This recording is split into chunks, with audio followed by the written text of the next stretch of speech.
Alright everyone, so to start this recipe we're going to add 2 cups of water, 2 cups of cubed butternut squash, and 5 garlic cloves, in addition to 2 cups of raw cashews to any pot, and boil for 15 minutes. So make sure to let it come to a boil first and then simmer, because you don't want that water to spill over the edge of the pot.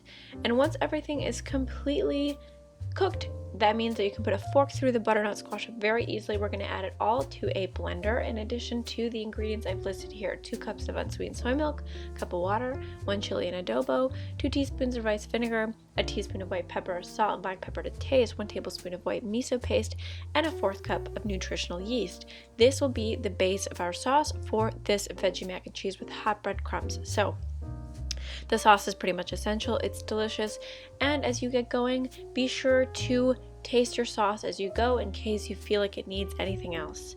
When you've added all of those ingredients to your blender, you're going to blend until completely smooth.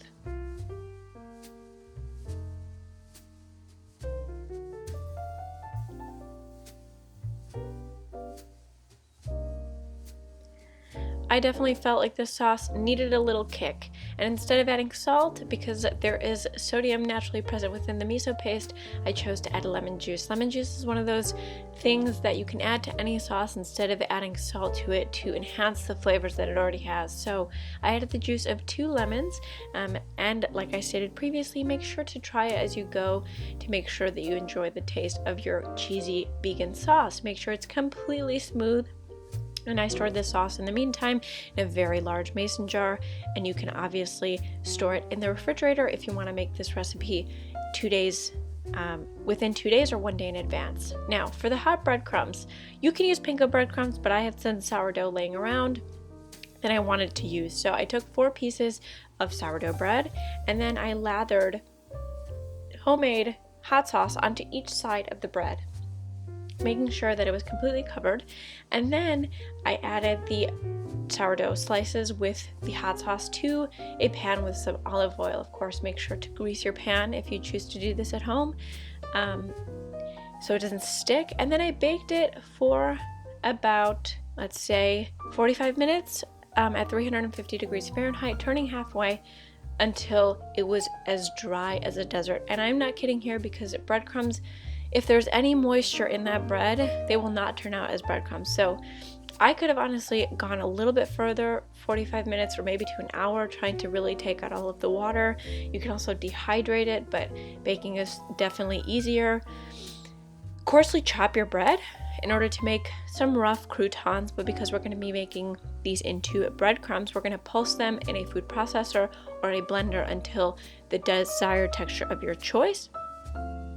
I chose to do this in a Ninja because it definitely worked better than in my food processor, but I think it was because I could have dried out my breadcrumbs just a little bit more in the oven. So do as I say, not as I do in the video. Now, to make the pasta, well, this is of your choice. I chose to go for a rotini noodle.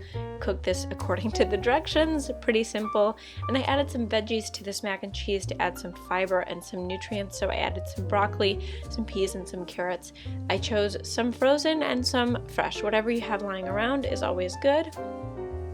When that is completely cooked, now we're gonna layer our pasta into a large baking tray. So once again, oil the baking tray, add the pasta and the vegetables and the sauce as you continue to stir everything together, and add your breadcrumbs towards the end. You can of course mix this into the pasta, but you want that breadcrumb topping to be at the very top, because once you bake the pasta, you want to be able to crack into a shell of nice hot breadcrumbs on the top. Cover this baking tray with aluminum foil, and then bake in the oven at 425 for 30 minutes covered and 15 minutes uncovered.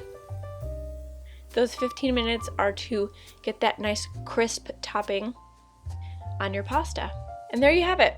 You can enjoy this for meal prep, enjoy this for a wonderful Sunday dinner with lots of loved ones.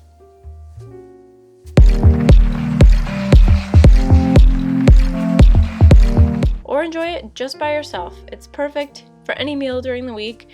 If you like this content, be sure to subscribe for daily shorts and weekly full recipe tutorials. If you try this recipe, let me know in the comments. See you next week.